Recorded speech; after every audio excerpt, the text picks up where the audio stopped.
Neutral Milk Hotel is shit and ass. Say Took the words right out of my mouth. Say some shit. I'll leave, eh? No, I won't. I'm mature. Welcome to the Golden Oak Podcast. This is Karen Deep. My name is Jesse.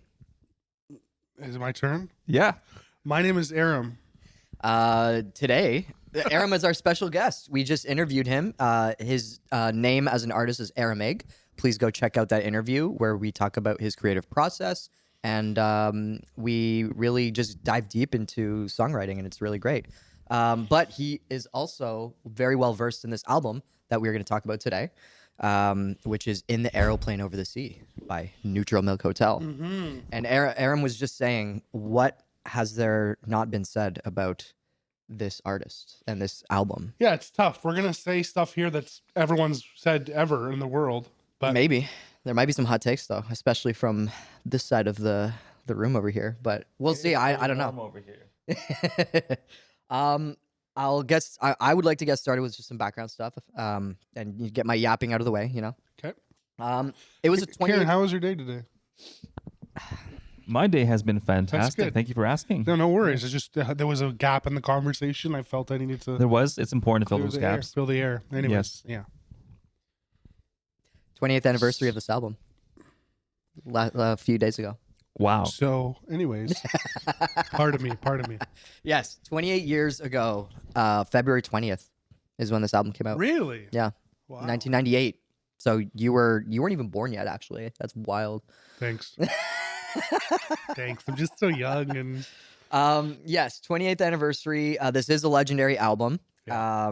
It started out as just like an indie underground album that like only people in the know really, knew this album. But then slowly over the next few years, it became like a cult classic. Mhm. I would argue, I'm sure you would also argue, you guys both, that it is still a cult classic. However, it has reached a wider audience for sure. And it's kind of become like, you're not actually too cool for school if you like this album. It's like, oh, you think you're cool, but you're not actually super indie, or you're not actually super hipster. How do you feel about that, Aaron? I think I'm cool. There you go. So anyways, but that does not take away from the fact that this album is still, I think most people would call it a cult classic. It's Okay. a classic. And it's a classic for sure. Yeah. But it's not a classic in the same way that The Dark Side of the Moon No. is like everyone has the poster up on their walls, essentially. Like it's just like part of popular culture. Whereas this album, to a varying degree, you do need to really love music and seek out good music in order to really know what this is, right? In my humble opinion. Makes sense. And it definitely, when it was first released, it was had a modest reaction, and it wasn't like this #1 best-selling album, or I don't think it even hit the Billboard charts or anything like that, right? I think that's about it. And I mean, 1998, we got pop punk being like one of the main things in rock music, and also like grunge, post-grunge music, bands like Nickelback and all that were kind of making waves. And Nickelback did not get the right treatment. They got so much Facts. hate. True. Facts. But that Dark Horse album, I bumped it when I was in elementary school. Canadian icons, dude. I Canadian don't know why they get icons. so much hate. They shouldn't. Mind you, I don't listen to Nickelback. I've never heard a Nickelback song in my life. So you don't like Nickelback then? I don't like or dislike Nickelback. I don't like or dislike. I just don't know why they get so much Can hate. you get off the fence? Okay. Well, let's talk about It's the going album well. cover before we continue on. Yes. Yeah. Oh, What do you think of the artwork here, Aaron? There's so much to say. In me talking say about the album artwork, there's like we're gonna jump right into it. Yeah, we are. Yeah. Okay. Yeah. Can I show it to the camera? Yeah. Or are you gonna probably pop it Go on the for it. screen? It's This amazing. is the album artwork right here. It is a lady with Assuming it's a lady. true. It's a person with a tambourine as her head. Yeah. Next to a child with star shirt. They're in the ocean with other people drowning in the ocean, it seems.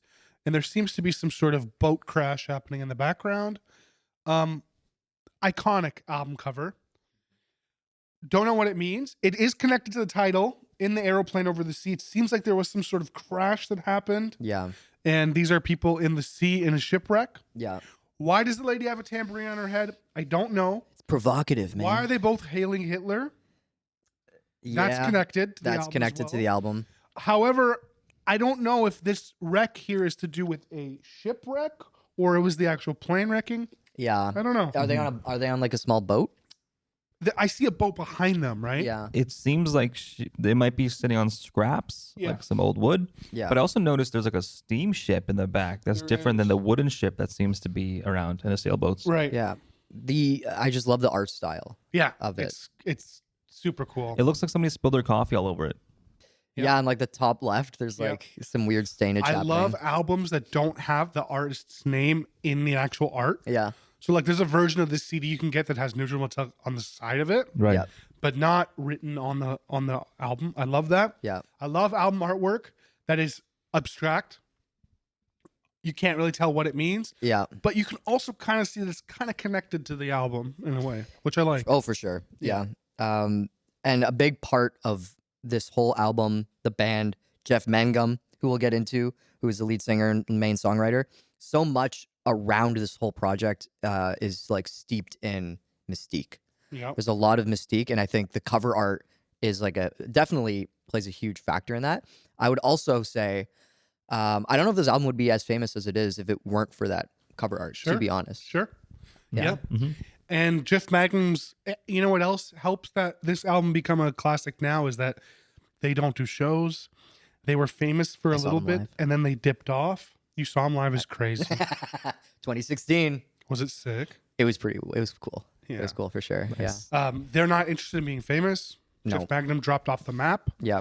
One album, not one album, but like this was like their kind of their big debut album on like a major label. No. They had their This is their second album. this is their second album. Okay. Yeah, you're but right. yeah, when this started to pick up steam and they were They just touring, dropped off. Magnum was saying that, or Magus, whatever. Mangum, I think. Yeah. Jeff Mangum. I have a signed thing of his. No way. Sandy got me a commissioned art piece that he drew. Nice. On his website, he sells them. No Like, commissioned way. from Oh, him, that's sick. signed. Jeez. I think you got me beat, man. Jeez. You got me beat. Um, So you can tell we're biased. yeah, I actually hate this album. Yeah. You already know, but Karen Deep is the X factor here. We're not sure, so stick around. We're not sure how he feels about this album. But anyways, So when they started to pop off and gain appeal, and they started to tour and do shows, he's for his mental health. He Yeah. said nope, yeah. and they just dipped. Again, adding to the mystique. Yeah, that's what Around- helped it for Around the album and everything. So artwork. Do you like the artwork? I Karen do. Deep? I like it. It feels like a painting. It Yeah. could be a painting. And it just says something that nothing else could say other than that artwork. Sure, Yeah. very true. I don't know what it says. Yeah. Yeah. The music gets close. Yeah. Yeah. Yeah. And so I think we should start diving in a little bit. Okay. I feel like we know the background of our backgrounds with the album for the most part. I mean, there is the whole Anne Frank bit too. Yeah. So I was gonna say the fact that this album was, according to Jeff Mangum, and we can also kind of hear it in the lyrics, heavily inspired by the Anne Frank's diary, and him like reading through it, and just being inspired to like write a bunch of songs Yeah. afterwards is just like, again, It's just- adds to the It mystique. just makes it so interesting. He also like apparently he wrote half of the songs in a haunted closet, Huh? Wow. is what I've read. I didn't know that. A haunted Makes closet. sense. One haunted closet. Makes sense. Makes sense. So yeah, everything about this album is just a bit strange, and even going down to the lyrics, right? Like the lyrics, there's just such a surreal. Yeah. They paint such a surreal picture, right? I don't know. How would you guys describe the lyrics based on? There's a lot of stories. There's a lot of depth. Yeah. I think each song evokes a very particular emotion around these topics and these themes. And I guess we'll get more into it maybe if we take it song by song, but I'm happy to hear your thoughts, Aaron, on this The one. lyrics on this album opened my eyes to what actual songwriting is. Is this taking it too strong? I don't know. But I did not know that music could be written like this before this album. I did not know that you could be as abstract with your lyrics as they are in this album, talking about like 17 different random things and combining them into one sentence, to me is mind-blowing. I didn't know that it existed before. It changed my mind, changed my life. Fantastic. Yeah. Yes. So I feel about the lyrics. Yeah, I mean, yeah, I like that's part of the reason why this album is so special for so many people, right? It's just everyone has such a, I feel like such a strong reaction to this album, and yeah, if we want, we can go song by song Yeah, if you'd like. Sure, yeah. Let's do it. So it opens with "The King of Carrot Flowers" Part 1. Oh, Take it away. go ahead. Yeah, let's start with the X Factor. Because if you're here. gonna go the hot take, then I'm gonna defend it. So go ahead. I think the sound of this was confusing at first because it feels like an acoustic album, and then everything's super compressed and like kind of grungy, kind of got some edge to it. And so I was wondering, what should I be listening to? Should I be listening to the nuance of the vocal melody as I would in a acoustic setting, or should I understand how it all fits together and that glue and that grit and the energy be more of the priority? And well, I enjoyed the guesswork as going forward. The lyrics always kind of went over my head just a little bit, but there's enough nuance in every lyric and every vocal delivery that makes me hear the song in a new way each time. Yep. 100%. I think that this album truly opens the second that he raises his vocal cord up to the top, because he starts sort of here. When you're young, you dare to try. The second he hits that, the entire album opens for me, and it starts right there when that happens. And it is the perfect introduction to this album. It's weird. The stuff he talks about is weird. We'll get into the second song, but what does it even mean? The King of Carrot Flowers. What like? Yeah. So Provocative. I don't know. If we're going to sit here and analyze lyrics, we're going to be here for hours. No, for sure. Yeah, But- we can't do that. But again, it's just like It's the perfect the intro. surreal things that are happening. The guitar chords being played here, you try and play this. It's a tough song to play. Oh yeah. Yeah, it is. It's packing like 3 bar chords within like a short amount of time. Yeah. It's yeah. tough to play. The way he sings it is perfect. Yeah. And then the what's it called? The Oh, Accordion? accordion. accordion comes in Yeah. halfway through. Yeah. Bang, start. And I Yeah. just love it. I think it's a great intro to the song. You're like, what the hell is he talking about? This sounds kind of weird, Yeah. but the way he sings it, his voice, the delivery is just perfect in my opinion. It definitely makes me want to buy carrot cake every single time.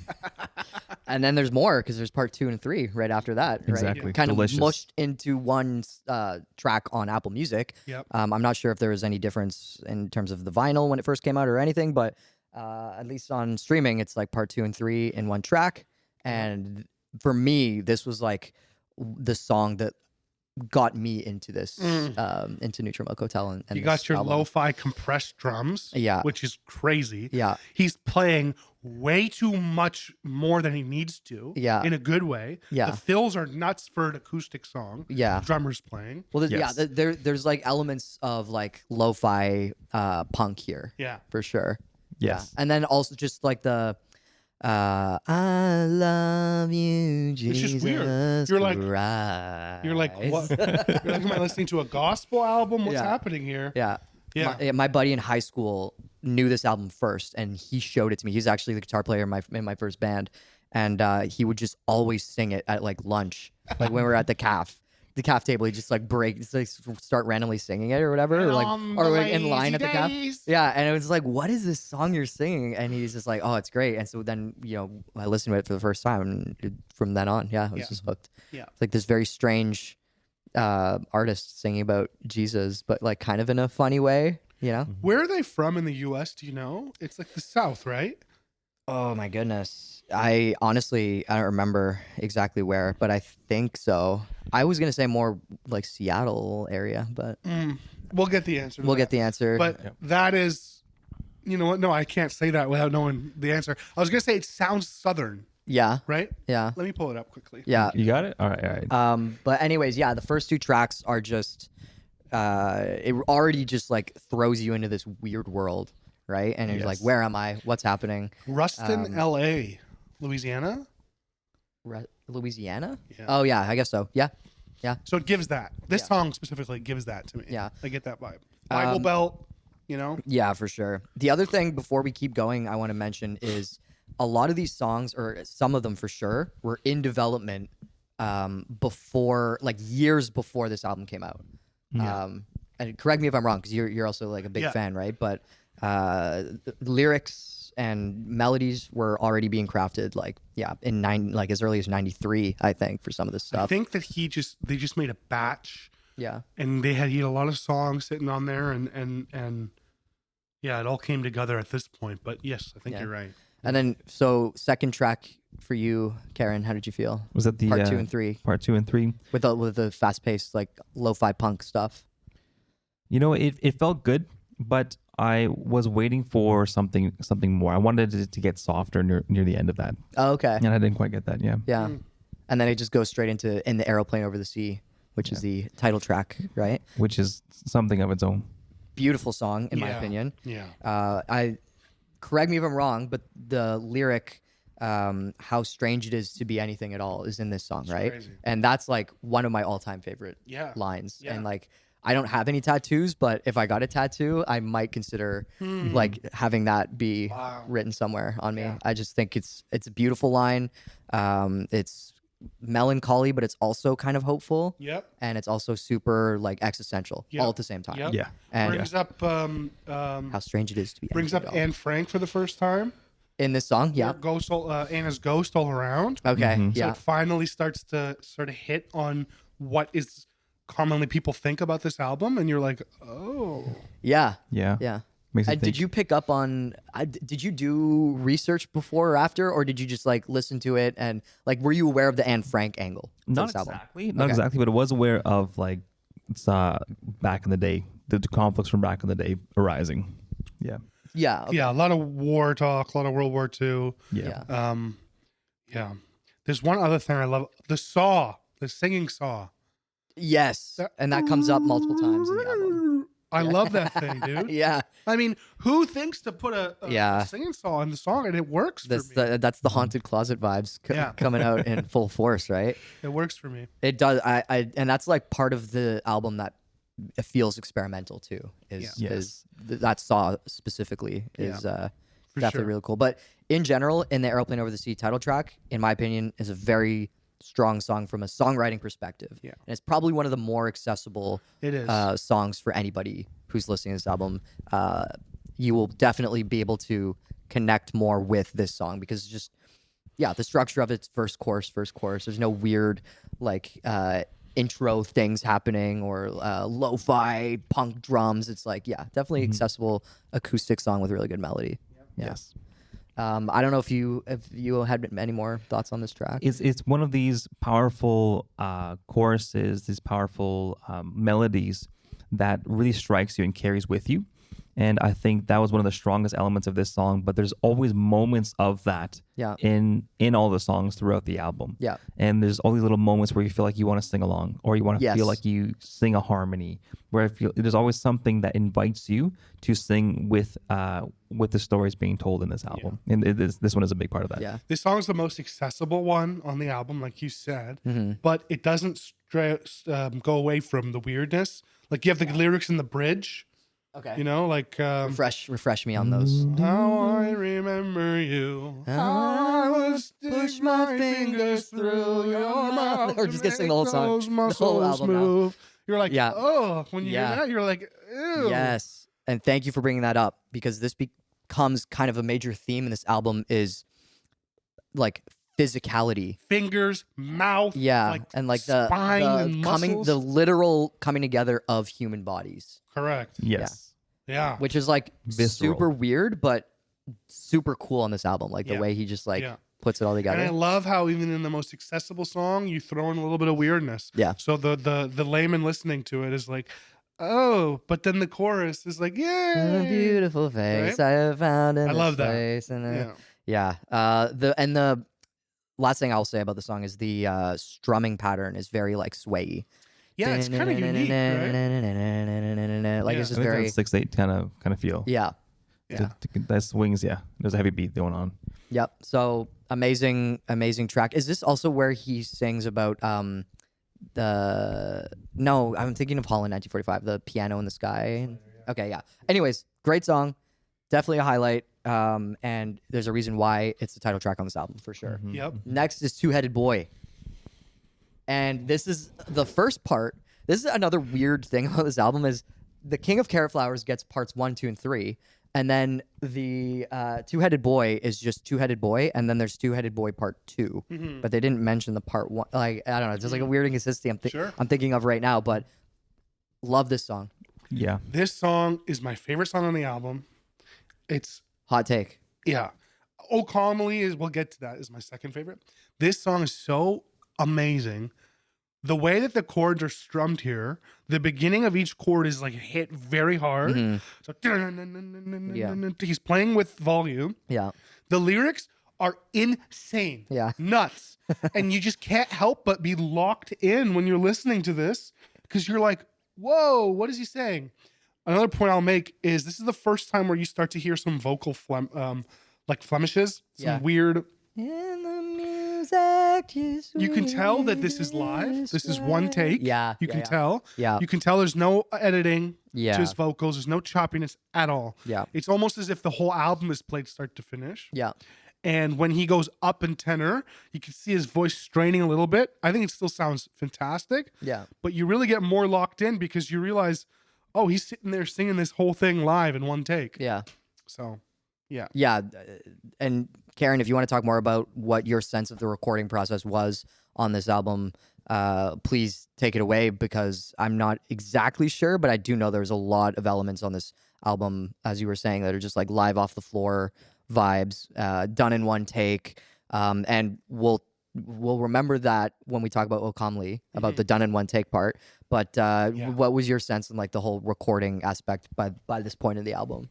I'm not sure, but it feels like everything was on tape and it was saturated as heck going in. For Two-Headed Boy. Yeah. Yes, but for a lot of the instruments as well. I think the majority of the vocals, even the guitar was like super compressed. But it added such a character to all of it that I imagine that assuming that they're hearing the sounds, the monitoring of what was happening on the recording, that is what also fed into the performance. Because I think the performance throughout this song is a performance, not necessarily us tracking a vocal and then putting it in and kind of going through that systematic process, because every song is so cohesive. So them hearing that, assuming that they were hearing what we heard in the performance, it added to their instinct and it added to how they reacted to the dynamics of everything in every song, which is such a unique way of feeling it. Because my initial reaction of like, oh, this is an acoustic kind of feeling. But it's not necessarily. There's so much more to it. And there's always more ready to go in the background. So I think that that was my impression of the vocal performances, especially. But everything else as a band was so cohesive. Yeah. So that's what I heard. Although I would have to verify if it was that's how it was. Yeah. Did you like this song specifically? Absolutely. Yeah. Nice. Okay. Good. Good. We're on good. track. We're good. Speaking of vocals, and we mentioned this during Aram's interview.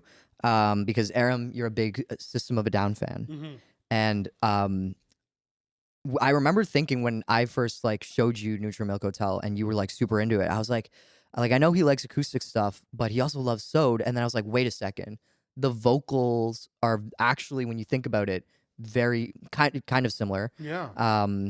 Where just, and I don't even really know how to describe it, but the way that they both sing, is just there's a lot of similarities, and I don't know if you want to take it away. It's the vocal inflection. It's the way that he moves off of notes and into other notes quickly. Yeah. It's the low to high instantly. It's all that. And the lyrics. So you do see the similarity. 100%. Yeah. And the lyrics too. Yeah. Yeah. So it's unique. It's nuts. And you just get locked in. Like, but they're from two different genres too, right? Like just like this, how separated they are genre wise, but then you can still find those. It's a good point. I feel like the vocal approach when thinking of that as a collective, including some of your music, is the kind of the use of timbre, and that being more of a priority than there is about like connecting with harmony and like having this flowing melody in the traditional sense of fitting in, because it's not meant to necessarily fit in or play nice. Right. It's meant to be its own character and add to the excitement, whether it's smooth or really intense and gritty. And it's all this it's the voice that is used more as a paintbrush than it is as a vocal as a lyric delivery mechanism. 100%. That's a great point. You're 100% right. Yeah. It's its own instrument almost. Definitely. Yeah. He's not interested in sounding, not that he sounds bad, to get that clear, but he's not interested in sounding pitch perfect or clear. 100%, He's more interested in conveying the emotion of the song Safe and clean. Yeah. We'll get to that part. But He's interested in just conveying the emotion of the song 100%. more so than he is getting a perfect melodic take. yeah, So big time. yeah. In terms of the instrumentation, because Karen, you were mentioning this acoustic album, but there's still so much going on. And when we move to The Fool, that's when we like really hear Yep. a ton of it, right? The Fool being an instrumental track. Fool is great. It flows right in from Two Headed Boy. So like they link together. Yeah. Yeah. Yeah. And you're talking crazy instruments here. Yeah. You're talking Full shit. orchestral. You're talking shit that we don't have, nobody uses and plays with. Yeah. So, Yeah. why is it called the? Karen's laughing. What? You're excited, and I'm happy for you. Okay, sorry. Karen's like, I'm a jazz artist who went to music school. We use these instruments. Yeah. Why is it called the Fool? I don't know. It gives me like jester vibes. Yeah, 100%. Gives me court jester vibes. Yeah. It's a great break. It is. He gives you a break. He gives you a chance to breathe before he hits you with more crazy lyrics and more thoughts and thought-provoking things. You get a second to break, but it's not easy listening either. No. It's very unique, elaborate. It's composed in a crazy way. This one doesn't have bagpipes. I know the next instrumental, Unentitled, has bagpipes, but you got accordions, I believe. You got the singing saw. You got the trumpets and the trombones and It's just unbelievable. Yeah. At this point, it's very theatrical, I felt. And I thought that including this song and the orchestration of it all, there's a lot more to each song. And so I was excited to know that this was a decision that was made and that I could expect more of this, these interludes that were just music. It'll allow you to contemplate what's happening along the way. That's what it is. Yeah. This isn't a solo album by Jeff Magnum, right? You're right. This is a band. And they need these songs in between for it to flow as an album. Yeah, and that is a good point. Like Jeff Mangum, because I think I mentioned this at the beginning, like he is a driving force, but this is a band. Yeah. Right? Yeah, there are like other musicians involved in having. I don't know exactly the creative input that everyone had, but I don't think Jeff Mangum was playing every instrument on the Fool, doing all that stuff. I think he was the primary songwriter. For sure, especially lyrically and for like the core of most of the songs. But there's definitely input from other artists for sure. Yeah. And then Holland 1945. Oh, The track. I think this is like the most popular song off this album for sure. Aeroplane might be a little more. Yeah, they compete for sure. Yeah. But this one is another wild ride. Go first. Yeah, Karen, tell us about your experience. This is definitely my favorite track. There you go. There you go. Okay. It is a standout. Haunting. It flows so nicely. If I remember correctly, about 3/4 Starts away. with the count-in. Yes. 1, 2, 3. I think it flows into a different time feel. I think 3/4 of the way in the song. does. Yeah. And I was like, wow, that was a good move. That really put me in a different mood, knowing that I was attached and like going along with the ride. When he goes, Yeah. and that's where your mother's leave. It's like a completely separate valley. Yes, that's exactly the way to put it. Yeah. A bridge? Is it? Would the you call it a bridge. bridge, or is it? It's Yeah. a literal bridge, it feels like. Yeah. Yeah. Yeah. The lyrics here are more in your face than in the other songs. Big time. You kind And of about Anne Frank, right? For Like sure. this is probably like the It's on the nose. centerpiece song about Anne Frank. I'm assuming. Yep. With roses in her eyes. Yeah, it goes all over the place. If you were to watch a video where somebody animates everything that he explains in this video, it would be just like a collage of random stuff happening all over the place. Yeah. And you really get that sense with this song. This is the highest energy song, I think, on here. You get crazy instrumentation. You get a little trumpet break Yeah. halfway through. And then the drums again are like super compressed. Yeah. Like everything's so super lo-fi compressed and lo-fi tough. and Yeah. in your face. It's a great song. I mean, there's not really much more I can say. Yeah, and like you were saying about the lyrics like being in your face, I'm kind of like having them come back to me right now, and there is like, there's just so much of it it just takes you on a wild ride because so much of what he's saying is like extremely depressing when you like really think about it, right? Yeah. But then it's like this really happy, energetic song, right? Yeah. And I really love songs like that. Yeah. Me too. For sure. This really helped me understand the gravity of some of the undertones in all of this, and having it kind of as clearly or explicitly as stated in the lyrics about all the bodies was really helpful in Yeah. a way, but also it took me a step back. I mean, Yeah. the title is the Anne Frank House, all in 1945. Yeah, yeah. And then the lyrics that really stand out to me are where in the part of the song where he says the flies, they'd rather see their faces filled with flies. Yeah. That's the one. I was just having trouble Same. remembering that for a second. But Yeah. yeah, when he gets to that part in the song and sings that, it's just like, oh my goodness, like it really hits you in the chest, right? So just another just like standout track. Yep. And it's the reason why it's one of the most popular songs on the album for So sure. I think we're halfway through the album. halfway through, and then, So from start to finish now, like we're talking a cohesive unit of bangers. yeah, Just does Yes. not stop banging. yeah, So if you're at this point of the album, you're like, this is amazing. What have I? yeah. what Well, have- yeah, I what mean, have talking about encountered here? banging, I guess the next song is called Communist Daughter. Yeah, I Yeah. love this song. and there's there's questionable lyrics. So in this Seaman song. does stay in the mountaintop. Yeah, it does. This is a great song.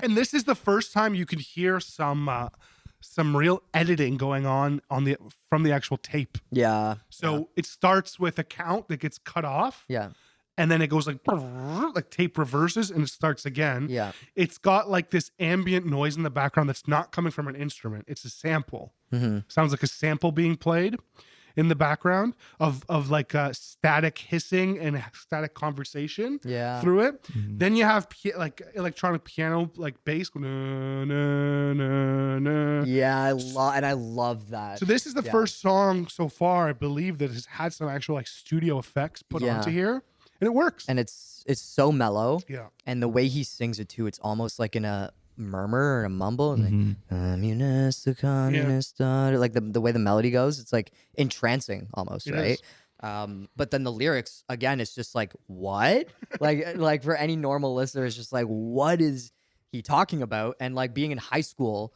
with my buddy, we're like listening to this album, it's just like those lyrics are just like what, like yeah, like we're having that reaction. It's what something that's just definitely makes your eyes just widen for sure.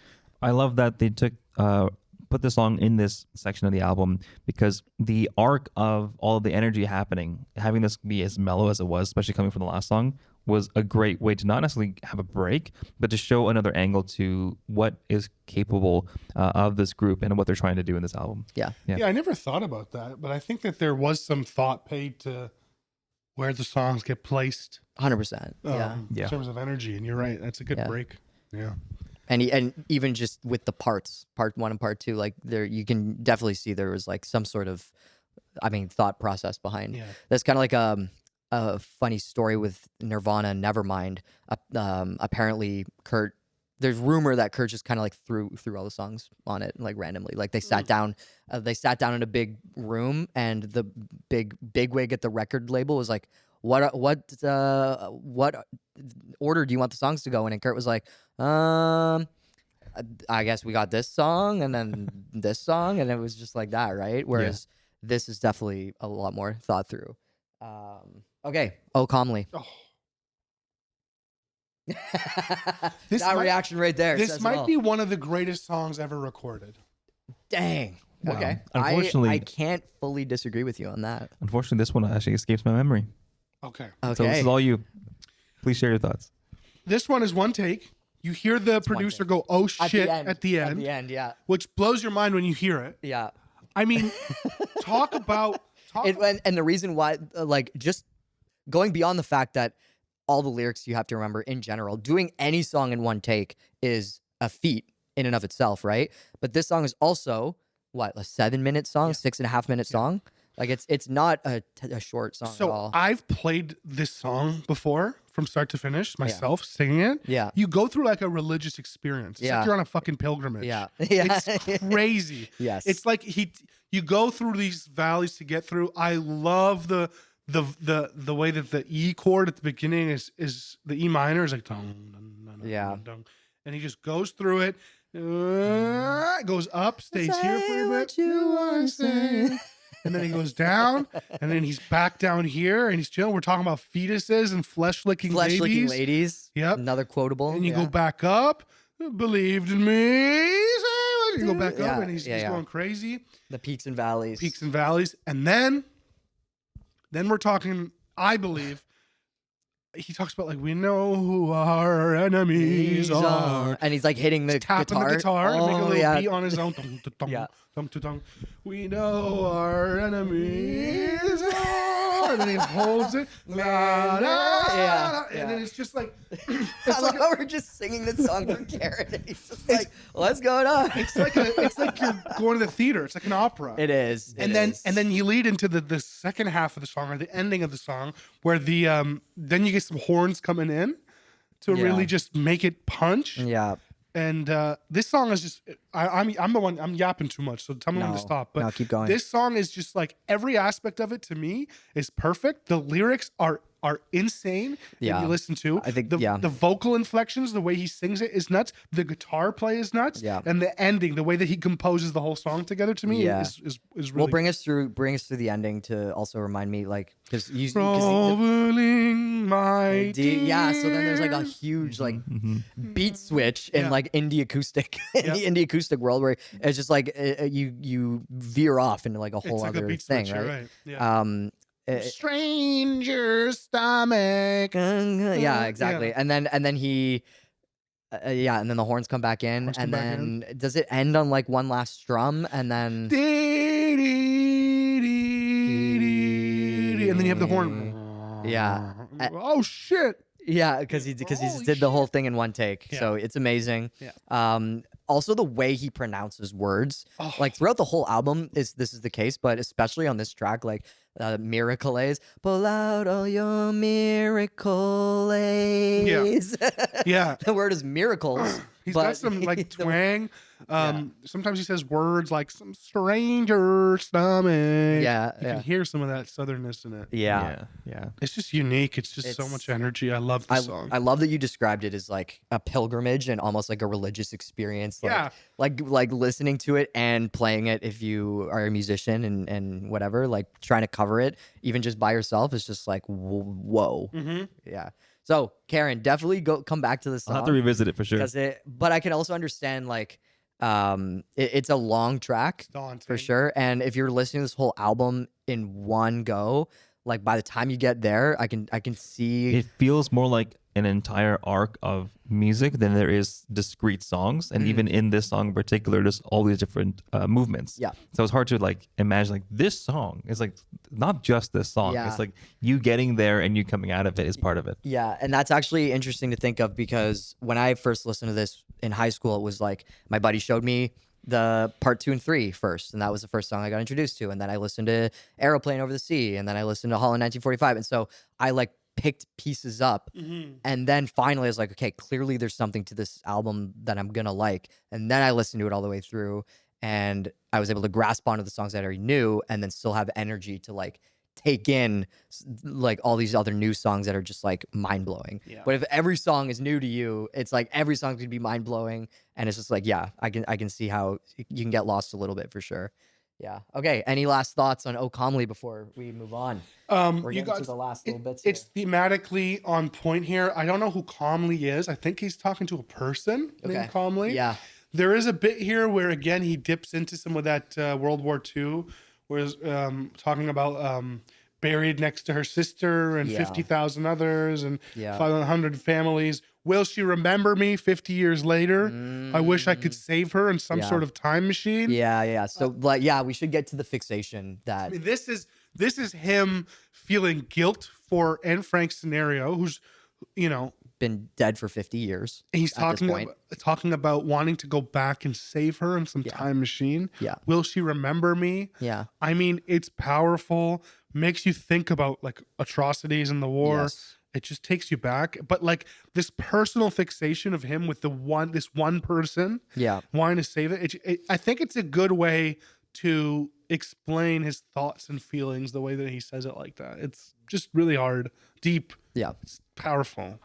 I mean, when you read somebody's diary, how else do you, like, you're going to feel connected to them one way or another. Yeah. And I think this is his expression of what that connection may have felt like. Yeah. And it's a lot. It is. Yeah. Yeah, it's well said. For sure.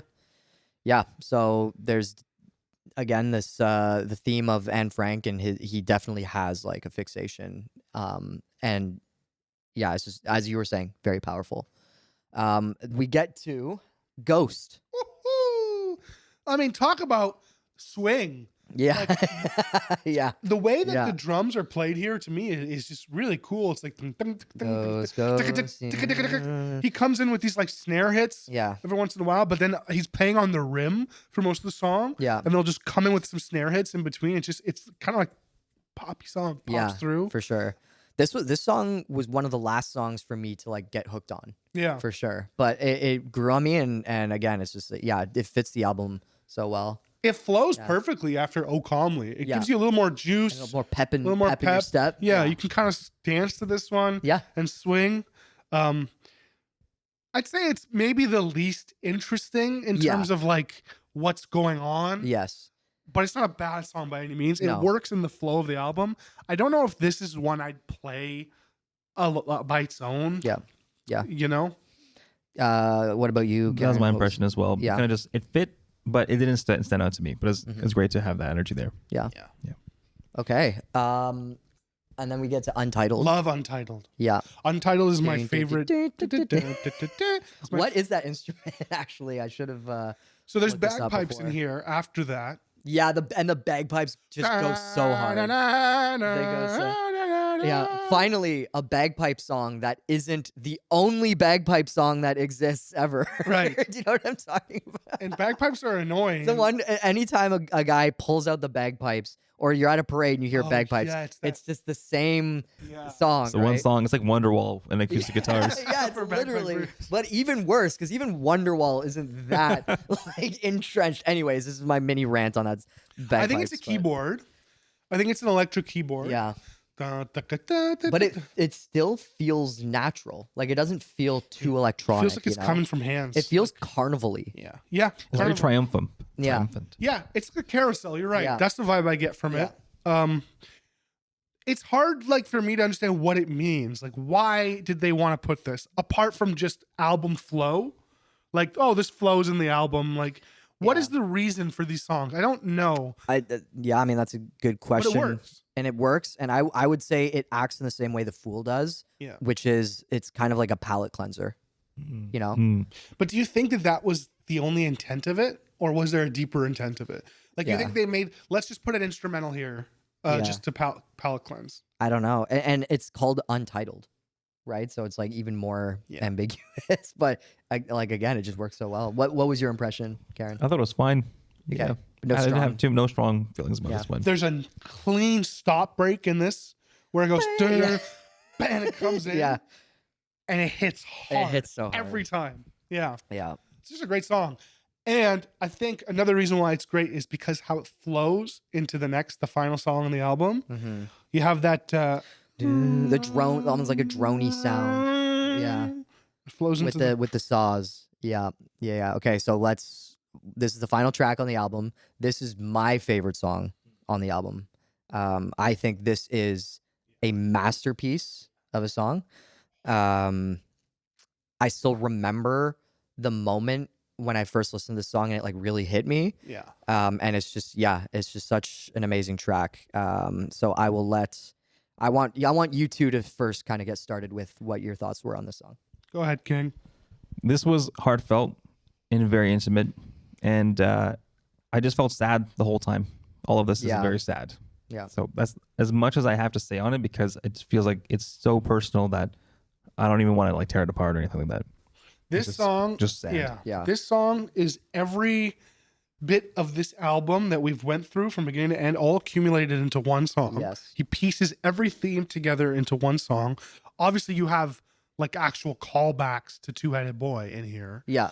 but the lyrics, like, it almost feels like this is like an after death, right? There's a lot of talk about babies being born and like a birth and a cleanliness, and Yeah. I think that what he's trying to do here is like end the album on a note of sort of like optimism, belonging. No, I was gonna say longing, Longing, like yearning yeah. as well. Yeah. Because that like that's the sadness piece that I get Right. that Yes. Karen's also describing. And just like the melody that he plays here is just so sing it for us. Sing it for us. Daddy, please hear this song that So- I sing. But it's crazy too because that first part feels almost like anthemic a little bit, you know? Yes. But it's not supposed to be. But that's kind of the whole album is like, Yeah. like everything is just so catchy and it makes you want to sing along so much, right? Dude, how deep? Like he's saying, "Daddy, please listen to this song that I'm singing Yeah. for you." Yeah. You're like, In whoa. your heart, there's It's pretty deep right off the bat, and you're kind of like, oh, Yeah, and then throughout the song, he talks about like the, the two-headed boy, the Yeah. twin, right? And Yeah. like, what are the lyrics again? Where he's like, "I don't want you to leave my side," right? Yeah. What are the lyrics again? How does that go? But it's just so heart-wrenching, you know? It's like, I don't want to be apart from you. And then it's just, again, it's that longing and yearning. Yeah.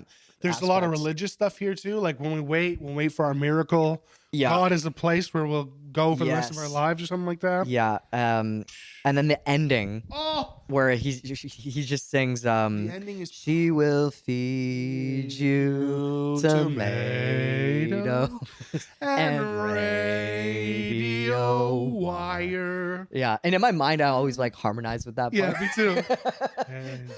And it's then just so beautiful. I don't know how else to Yeah. describe it. It's the just way beautiful. the album ends is pretty. Like he gets up, you hear him walk away from. Yeah. So He the like album takes ends his with him, headphones he off. puts his headphones on, puts the guitar down, and you hear him walk, and you hear Yeah. the wooden floor creak as he walks, and that's like a 1997 mic drop. He just Yeah, did. yeah, exactly. Like, yeah, it's- the song was hard Yeah. when the artist does that. And the walk away is like they know that they put this song at the end of the album. He knows the album is over, Yeah. and he's like, "All right, we're done. I'm gonna Yeah. walk away now. Yeah. Sit with what I just fucking gave you." Yeah. The masterpiece. Yeah. Yeah. Have fun. Yeah. Yeah. I was just gonna say last thing about the lyrics is she'll feed you tomatoes and radio wires and retire to sheets that are safe and clean. Yeah. And then when he sings a safe and clean, and like that's a perfect description of what you were saying earlier about it's not about having a pitch perfect moment. It's about really just providing the emotion Yes. in the song. Don't blame don't hate her when she gets up to leave. And then he gets up and leaves. Yeah. He's doing what he just said, dude. And don't hate Don't for hate that. him for Yeah. stopping. Feel me? Yeah, it's crazy. Yeah. Yeah, the lyrics for whatever reason, especially at that end part, it just strikes me so much, and it's so beautiful. And again, it's just so much of like the yearning and longing I aspect don't of know everything. that I've ever been so emotionally affected by lyrics and like the way that a song is presented than I am listening to this album. Yeah, The way that he sings like these insane lyrics and the way that it's presented, you just kind of, and it's also why though. It's like, Yeah. why is it having such an impact? why is it hitting on me so you? hard? Yeah, Because I don't know what he's talking about half the time, yeah, but it's hitting me. yeah, Yeah. yeah, I think that speaks to his whatever the intention was in connecting with Anne Frank and the diary in the story. All of it feels like every moment that he's singing, every moment that a song is trying to connect with you, the musicians or the song itself knows that it's trying to connect you to something that they also know. Yeah. But the thing is, it's intentional at every step, and that's what it feels like. And there's no wasted moment. There's no empty space. Every silence and filler. every dynamic is like, yes, this is a part of that Just blew process. my mind. yeah. It's like, you're right. They have something that they have in the back of their heads and they're trying to give it to us in the only way they know how. Mhm. And they're doing it, and they know they're doing it while they're doing it. Yeah. But they're not giving it to us by telling us what it is. Yes. Yeah.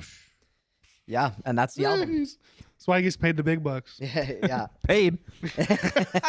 Yeah, wait, you get paid? I missed something. I got paid to be here. Whoa, okay. Yeah. Wow. We'll talk about Special that later. guest. So that's 11 songs. It's Fuck, it feels like it's like a 3-hour album, but it also feels like a 2-minute album at the same time. Yeah, Yeah. it's so as Karen was just saying there, it's so intentional. There's no fluff, there's no filler. It's 11 songs of just like banger after banger. Yeah. You know? And so what can you expect listening to this album? You can expect surreal lyrics, Yeah. You want What me to else? keep- you Yeah, want me to keep carry keep on? it going. Yeah, what can we expect? Just talk. Oh. You can expect a lot of that. A lot of that. Yeah. Surreal lyrics. You want some real instrumentation. You want some. Oh God, it's so good, dude. The vocals are just something to behold. You're not gonna hear perfect lyrics, perfect vocals. You're not gonna hear the most, but you're gonna feel lyrics and melodies that are gonna hit you right where you've never been hit before, and it's just gonna hit you so hard. You're gonna cry when you listen to it. Yeah. You're gonna sleep when you listen to it. You're gonna come when you listen to it. You're gonna be happy. You're gonna be sad. You're gonna be angry. It's perfect. Thank Yeah. you. Karen, would you like to add? Those mountaintops never looked the same anymore. They don't look the same. Yeah. Okay. So anyways, you can expect a lot from this album. It's amazing. You just got to really listen to it to truly experience it, obviously. And maybe you'll understand our reactions to it because we are reacting to it in a way that is obviously like you can see how it's impacted us, right? Let me share one story if I can. Sure. I was in a rut in terms of new music artists. Mhm. I listened to the same 3 artists my whole life. Yeah. Honestly, I branch out, but not really. I'll branch out to listen to some other kind of music, but then I'll always come back to my Yeah. select few. Yeah. And it had been a while that I've ever listened to a new artist that I've connected to, and I'm like, oh my God, I need to listen to this whole thing, check out everything. And then we were on tour driving to Montreal, I think, or driving back from Montreal. Yeah. And he had aux. And Jesse was like, As I I brought this up. I said, bro, like, I have not listened to nothing. Like, everything sucks. Everything's ass. I hate everything. You know, I was down bad. And then he said, here, let me play this for you. And you played 1 and 2, Carrot Flowers. And I was like, oh. That's it. That's all it took. And I came home and listened to that album so much. I think I'm like at least 50,000 times clean start to back listening to this album. Yeah. So give it a shot, and when you listen to it front to back. Don't just do front to back. Yeah. All you need is like an hour and a half or an hour even. Yeah. Just sit That's there and only- play it. What else you can do in that hour? You know? Yeah.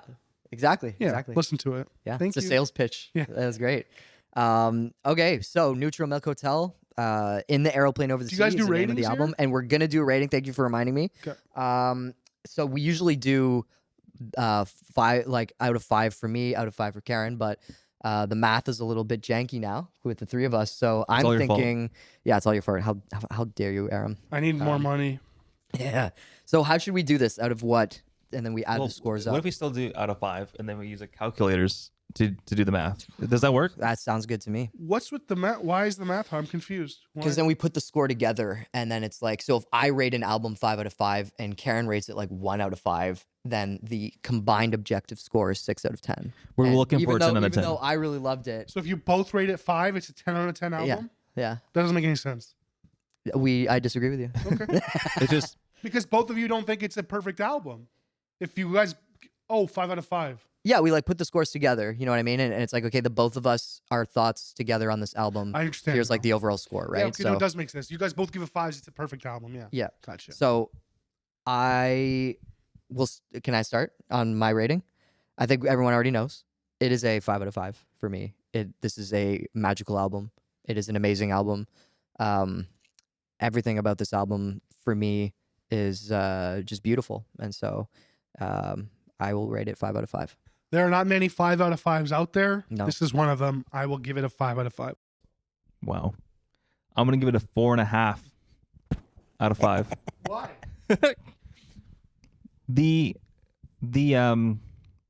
There's some fatigue with the compression that bothered me a little bit. At moments, it masked what was happening on certain instruments. That I felt like it could have been clearer if it just a little bit easy a little bit more control with the effects or how it got all put together. Have you ever thought about maybe you feeling uncomfortable listening to it was the intent? Yes, and I am completely okay with that. But it's more of like a kind of a bow tie element of the product, of the audio product, rather than is the musical product. Sure. You know, I don't hate it. Because the reason why I point that out is that if you were listening to this and you were wondering, you're feeling disengaged, if you may have feel disengaged, that might be an element of that you should consider. Mm-hmm. But that is a real thing to be tired about, sort of like the reaction of that all. Sure. Yeah, Yeah. 100%. Okay, 9.6 out of 10 is the combined score. I just did the Wow. Did the calculation. math? Wow, I did the great. math. Look at that. 9.6 out of 10. So that is a very high rating. It's fantastic. Justifiably so. Is that the highest rating you guys have had in your show so far? Probably, actually. I think so. Yeah. Yeah. Wow. So you were into this? I was very much into this. Because I was expecting like a "this is ass" from you. Really? Well, I don't know. What? What? Will you come back to this album and listen Yes. to it? Yeah. Absolutely. There you go.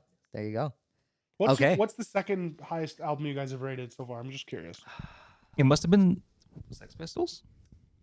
It might have been. what an album. It might have been the album's Pistols, and we fantastic. still get hate for our review on it too. We rated it so positively. Not positively enough, I guess. Yeah. Maybe. Yeah. I think that's probably it. Yeah. So far, yeah.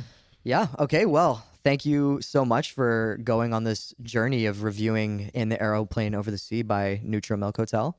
Let us know what your thoughts are on our review and on the album. And we hope to see you again in the future. Please subscribe and have a great rest of your day. Thank you. Take care. Cool.